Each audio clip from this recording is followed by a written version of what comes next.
Hello, a very warm welcome to Happy Hands Knitting Podcast. My name is Nadine and I'm coming to you on a very hot and humid day here in northern New South Wales. And just to give you an idea of whereabouts I live, the closest town I live near is Byron Bay. That's about a 20-minute drive from where I live. And I'm originally from Montreal, Canada. So yeah, polar opposite seasons at the moment. It's very hot here today. My dog has just come to sit right in front. He's probably not in the film, but he's right here. If you see me moving my arm, I'm probably patting the dog. All right, so today I'm mainly gonna be talking to you about knitting, though I do have a book to show, which is a sewing book, which I received in the mail yesterday. Speaking of yesterday, it was my birthday yesterday, and I have a birthday cast on to share with you. So, spoiler alert, it's a pair of socks. And then I've got my two finished objects, which have not been blocked, which I will briefly show you, but I think I'm gonna wait to chat more about them until next week because I will have blocked them by then. But one thing that is interesting that I really want to share about today is that the socks that I finished, I think I knit about 80% of the socks using Continental style, and yeah, I have been knitting for over 25 years, and I am a thrower, so an English knitter, and I just recently, started trying the other way. So I'll talk a little bit about my experience with that. Okay, what I'm wearing today, this is the ranunculus, and I knit this with BC Garn BioBalance, which is 50% cotton and 50% wool, in the color denim, I believe. And I bought this yarn at the Yarn Bowl, which is close to Brisbane. And I think I got it on sale and I used 1.5 skeins. And then there. I don't know if you can see it, but this is the peppermint pocket skirt that I sewed. That I sewed using linen, which is from a duvet that I got at H&M, which I think I got on sale for about $39. So that was a real bargain. I've sewn so many garments out of that. So yeah, so that's the peppermint pocket skirt, which is a free pattern by Peppermint Magazine.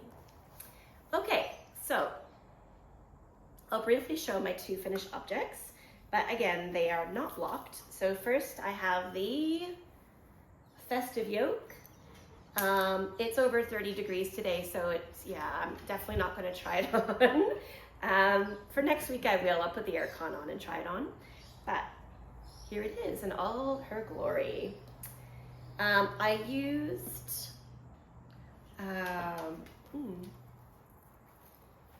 Berroco Lanas in the sport weight. And yeah, I just love it. I think it's so gorgeous. I'm so excited that I finished it, and I cannot wait to wear it when it starts to get a bit cooler. Again, it is called the Festive Yoke, and I did not choose to do, a very specifically Christmassy chart. I just did the color work chart on the top, and he's sitting in front of me again. And they're kind of like snowflakes and trees, so it's not super Christmassy. So I feel like in our winter, which is in the Southern Hemisphere, is in June, July, August, it's gonna be perfect, I think. Okay, now on to the socks. So, so not only are they not blocked, I also did not weave in any of my ends. So here are the socks that I knit. They are sisters, not twins. And I used the yarn from Michael's called Patins Kroy sock. And for the heels, toes, and cuffs, I used Retrosaria Rosa Pomar Mondim. And yeah, actually I bought both of these yarns in Calgary. This one 2 years ago, and this time that we went to go visit my mom for Christmas. The Mondim I got at Stash Lounge, and like I said, Michael's from the Patins Kroy. And yeah, like I said last time, I kind of wish the stripes worked out a little bit differently, but that's all right.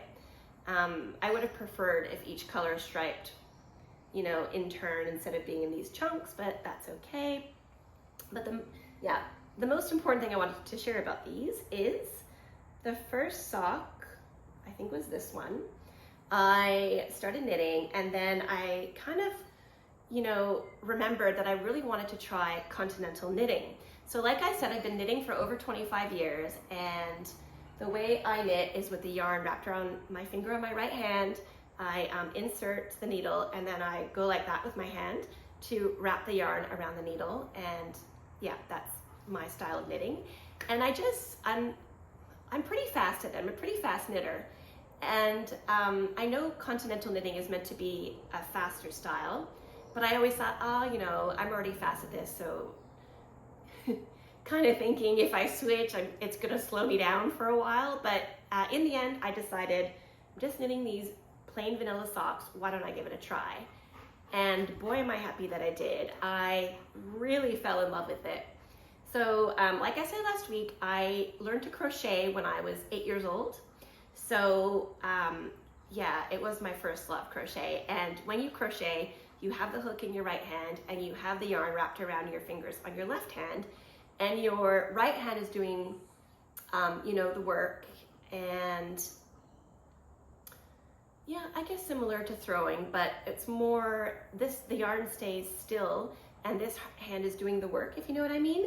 So it was actually very intuitive for me to try the continental. So I tried a few different ways, and what I found worked best for me with this particular yarn was wrapping it around my pinky and around my finger so that I could hold the yarn. I'm going to insert some videos, either they're at the beginning or I'll put some in now, of how I did it, or how I managed to teach myself how to do it. And obviously YouTube is wonderful for this. There's so many videos on how to learn how to knit in this style. So yeah, it was going really great. And you know, I was knitting these obviously in the round, and I only had to worry about knitting, not purling. So when I got to the heel, I actually, to be honest with you, I swapped over to English style because, you know, I used I always forget what it's called, the shadow wrap heel. So, you know, it's short rows, so you do have to purl. So I went back to English style and then I continued up the rest. But then when I got to the ribbing, I thought, don't be scared of purling, just give it a try. So I did, I purled, and then I quickly realized on my next round that the way that I was purling was causing my stitches to be twisted. So I think that is a way of knitting continental, but you just have to be mindful. And then on your next row, whether it's knit or purl, you have to go through the back loop. So that's what I did for this sock. And then when bear's pushing into me. When I got to the second sock, up to again, I knit the heel with English style, but when I got up to the top, I worked out how to make it so the stitch wasn't twisted. And I think I will put a video in here because I watched quite a few videos after knitting the first one, and to try to figure out how to get that purl right. And I know there is a way called the Norwegian purl, but that's not what I did. What I ended up doing was, I don't even think it was, I mean, surely people do it this way, but I ended up using my thumb to get the stitch over in the right direction so that it wasn't getting twisted. Whereas the videos that I saw were, explaining different ways using your other fingers, maybe even your middle finger. But anyways, for me, what worked really well was using my thumb, and then, wow, is it fast. When you're knitting English style and you're doing any kind of ribbing, it's such a pain to get the yarn over to the other side. Not a pain, but it's an extra step. It's almost like doing a whole extra stitch. So yeah, essentially, if you're doing knit one, purl one, it's gonna make you, you know, it'll take twice as long because it's almost like that is doing an extra stitch. Whereas when you have the yarn in your left hand, it's, the yarn over is so quick and easy, and it's just like, wow, I can't believe that it's taken me over 25 years to learn how to do it. So I'm very, very pleased. Will I only knit continental from now on? I'm not sure.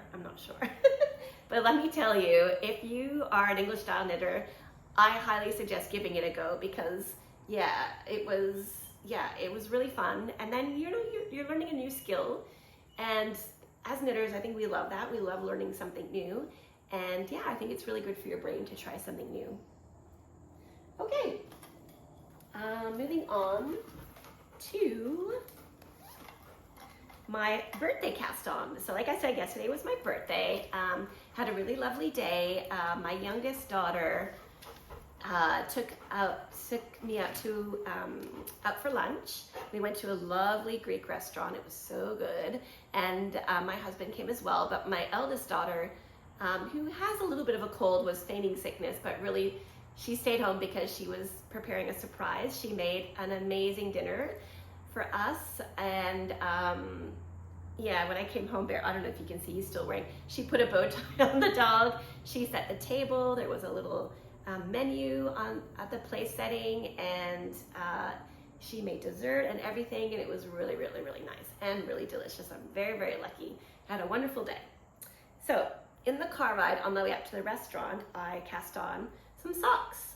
So first, I would like to say this yarn is called Onion, and it's made in Italy, so I thought it's a funny name. But yeah, so it's called Onion, and this sock yarn I bought when I was up in Noosa, and the store was called Say a Little Hen, and she had all plastic-free yarn, so it was a really beautiful shop.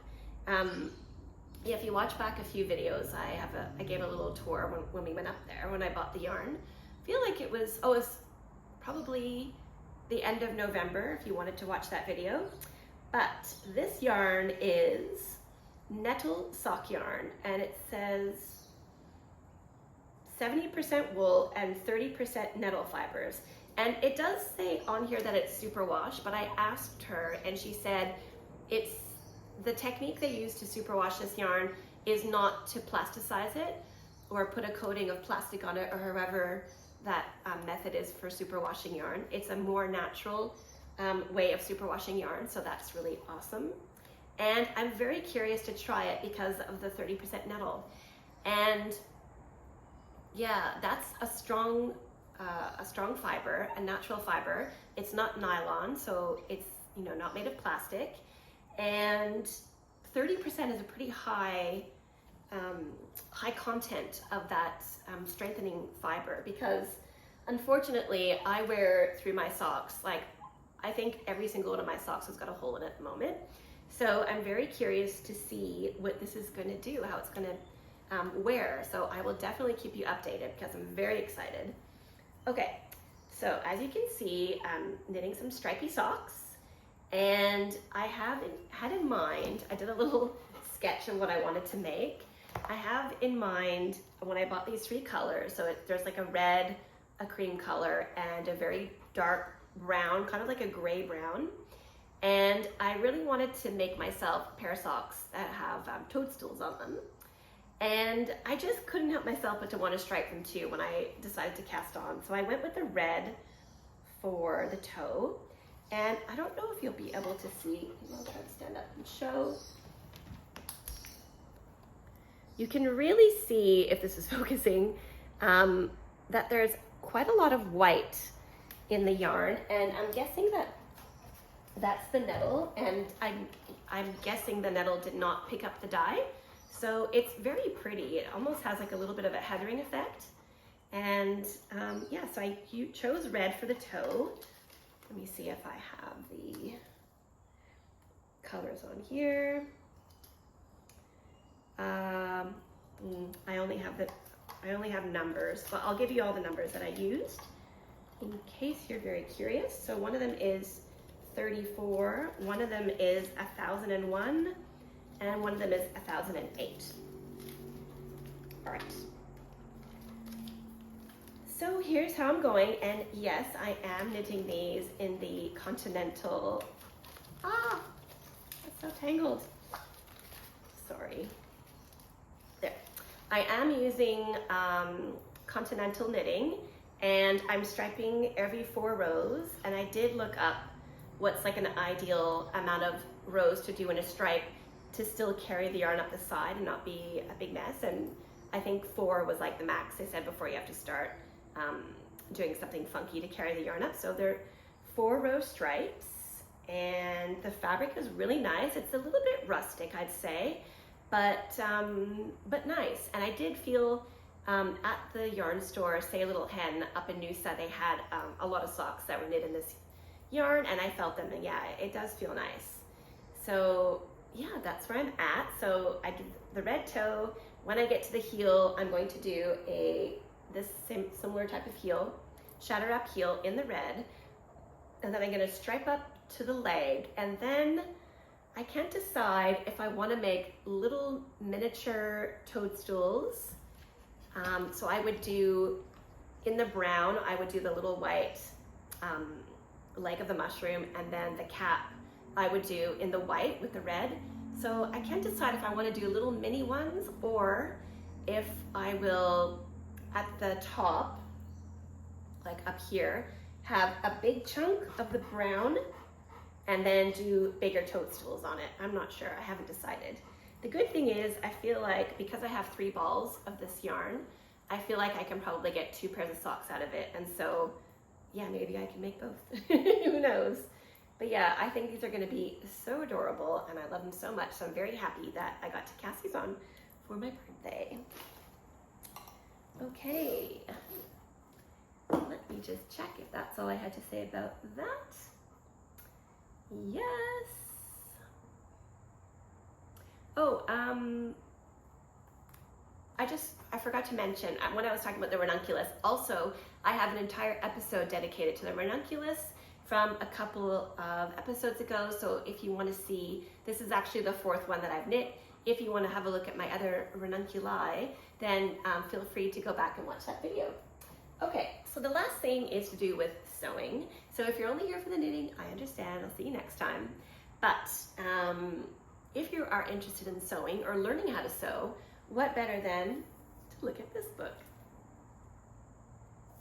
This book is called How to Sew Clothes, and it's made by a company, I think it's 2 women, called All Well. So it says an All Well guide, how to sew clothes, learn with intuitive, super hackable patterns. So the 2 ladies are Amelia Greenhall and Amy Bourneman. Now, if you see this top right here, on Pinterest, it often came up, and I've always liked it, and I always wanted to sew it. And I think in the photo on Pinterest, maybe I'll try to find it, there's like a whole bunch where they all look a little bit different. Like one's got, I think this one here, ruffles, and then they also have one with long sleeves. And I think it was when I just began my sewing journey, and I think the pattern was, I want to say like $25 or something. And just at the time I was like, oh, that's a bit much too, because I thought also it does look kind of basic, like it, you know, I don't know, am I going to learn very much from buying that pattern?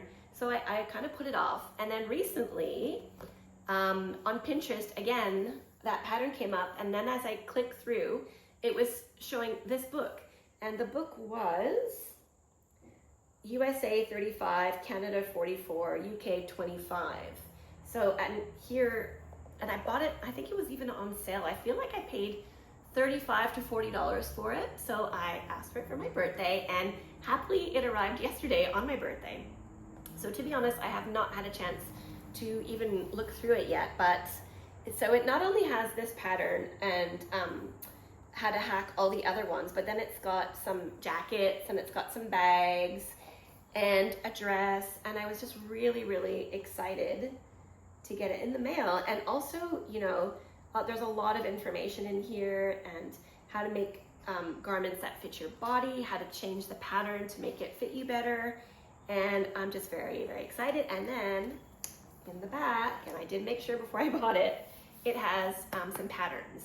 And yeah, so the other patterns that I've done are mostly from Sew Liberated and Peppermint Magazine, where I've printed the patterns at home and then cut them out and tape them all together. And you know, that's fine, but here it includes the patterns, and they're on jumbo pieces of paper, so there's no taping involved. It's just going to be cutting. So I'm very, very excited about that.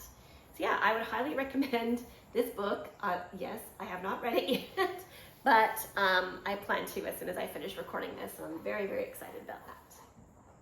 Okay, I think that's all I have to talk about today. I hope that you've had a chance to make something really beautiful with your hands this week. I look forward to sharing next week about how I go blocking the sweater. If you remember last time, I am a little bit worried about the tension, so hopefully that's going to block out. And I'll share these socks again, how they turned out blocked. And again, I was a little bit nervous about mixing these two yarns together, so we'll see how that goes. It was a non-superwash and a superwash with nylon. We'll see. And of course, I'll show you how I'm going with my socks. I'm not sure if I'll get up to the toadstools yet, but hopefully I'll have a lot of knitting time this week. So that's it. Thank you so much. Thank you for subscribing to my channel if you haven't already. Those of you who have, thank you so much. Thank you for leaving me a little comment. I'd like to know where you're from, what you're making, and yeah, liking the video if you're so inclined. Thank you so much. I'll see you again next time.